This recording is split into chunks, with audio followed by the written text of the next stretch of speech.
오늘 본문의 제자들 예수님 배에 모시고 가다가 큰 풍랑을 만납니다. 얼마나 큰 풍랑인지 배가 깨질 정도의 큰 풍랑이라고 합니다. 제자들이 죽겠다고 난리가 났습니다. 제자들 대부분 어부 출신입니다. 바다에서 일하는 게 업인 사람들입니다. 웬만한 바다 일은 다 겪은 사람입니다. 그런데도 지금 풍랑이는 죽겠다고 난리칠 정도로 큰 풍랑을 만났습니다. 이 큰 풍랑 앞에 평안이 깨진 것입니다. 그런데 예수님은 뒤에서 주무시고 계십니다. 육신이 피곤하신 것도 있으시겠지만 이 정도 풍랑 따위에 일어나실 생각이 없는 듯 하십니다. 나중에 제자들이 죽겠다고 난리를 칠 때야, 또 주님을 깨울 때야 예수님이 일어나셨습니다. 주님은 어떻게 그 풍랑 가운데서도 주무실 수 있을까요? 풍랑 따위야, 풍랑쯤이야 라고 생각하셨을 것 아닐까요? 우리가 아무 일이 없을 때는 평안하고 무슨 일이든 조그만 일이라도 생기면 평안하지 않고는 진짜 평안은 아닙니다. 지금 코로나 때문에 회사도 어렵고 직장 생활도 해고에 어려움이 있고 가게도 잘 안 되고 재정의 풍랑 가운데 있는가요? 뜻하지 않는 질병으로 풍랑의 한가운데 있는가요? 그래서 혹시 평안하지 못하고 풍랑 가운데 죽겠다 하면서 믿음이 흔들리고 마음이 흔들리고 신앙이 흔들리고 기도가 흔들리고 있지는 않는가요? 그 큰 풍랑에도 평안히 주무시는 예수님께서 평안에 대해서 이런 말씀을 하셨습니다. 요한복음 14장 27절에 평안을 너에게 끼치노니 곧 나의 평안을 너에게 주노라. 내가 너에게 주는 것은 세상이 주는 것과 같지 아니하니라. 너희는 마음에 근심하지도 말고 두려워하지도 말라. 이렇게 말씀하셨습니다. 예수님은 내가 주는 평안은 세상이 주는 평안과 다르다라고 말씀했습니다. 뭐가 다를까요? 어떤 것이 평안이 다를까요? 편안하지는 않는데 평안할 수 있는 그 평안을 말하는 겁니다. 요한복음 16장 33절에 이것을 너에게 이르면 너희로 내 안에서 평안을 누리게 하려 함이라. 내 안에서 평안을 누리게 하려 함이라.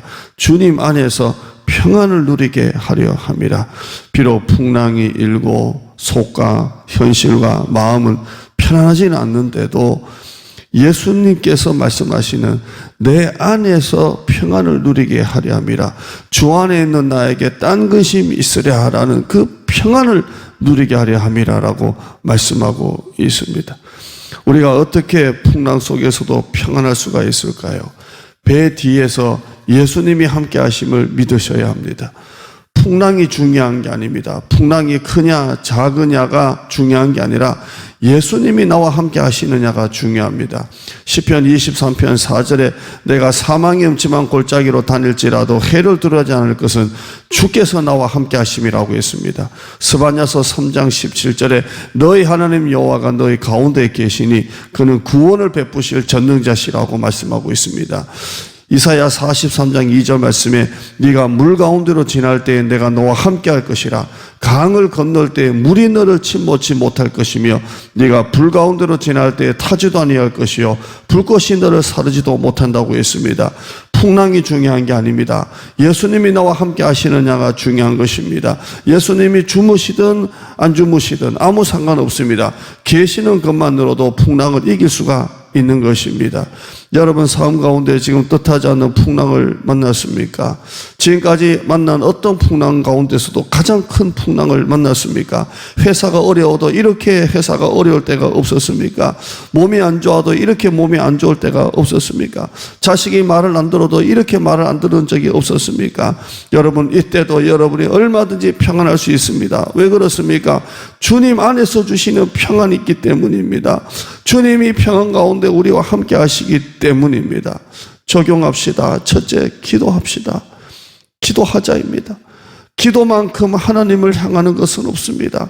기도만큼 하나님께 주파수를 맞추는 것은 없습니다.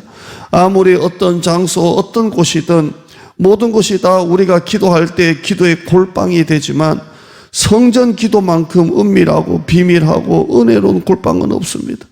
오늘 새벽 예배에 제가 이런 말씀을 드렸습니다. 한국교회가 지금 겪는 위기는 성전에서 기도하고 통곡하는 사람이 없다는 것입니다. 점점 성전에서 기도하고 통곡하는 사람들이 줄어들고 있습니다. 여러분, 기도하셔야 합니다. 기도만큼 하나님을 향하는 것은 없습니다. 풍랑 가운데서도 주무시고 계시는 하나님께 주파수를 맞추는 것은 기도밖에 없습니다. 두 번째, 예배입니다. 예배를 향한, 하나님을 향한 거룩한 갈망을 회복하십시다. 예배가 내 삶의 기초이고 근간이고 중심이 되어야 합니다. 예배 회복만이 우리가 살 길입니다. 오늘 수요예배도 승리합시다. 성전 기도, 성전 예배 회복합시다. 다시 한 번 더 우리가 잃어버린 언약궤를 회복하는 길만이 우리가 살아나는 길입니다. 시편 18편 6절에 내가 환난 중에서 여호와께 아뢰며 나의 하나님께 부르짖었더니 그가 그의 성전에서 내 소리를 들으시며 그의 앞에서 나의 부르짖음이 그의 귀에 들렸도다. 오늘 말씀 듣고 오늘 밴드 설교 바로 아래에 주 안에 있는 나에게 제가 찬송을 올려드립니다. 여러분이 이 설교 들으시고 주 안에 있는 나에게 찬송 들으시면서 오늘 이 말씀이 여러분에게 다시 한 번 더 은혜가 되시기를 바랍니다. 기도합니다. 오늘 누룩을 놓고 좀 기도하겠습니다. 하나님, 하나님의 백성들이 누룩처럼 퍼져나가게 하여 주시옵소서. 하나님의 교회들이 누룩처럼 퍼져가게 하여 주시옵소서. 하나님의 말씀들이 누룩처럼 퍼져가게 하여 주시옵소서. 코로나로 인해서 한국교회가 약해지고 교회 신앙이 무너질 때 우리가 다시 한 번 더 누룩처럼 퍼져가고 누룩처럼 번성하고 누룩처럼 일어나게 하여 주시옵소서. 오늘 또 하나님과 동행하게 하여 주시고 어떤 풍랑 가운데서도 기도와 말씀으로 잃어버린 언약궤를 회복하고 하나님께 나아가는 우리 성도들이 되어지게 하여 주시옵소서. 예수님의 이름으로 기도드리옵나이다. 아멘.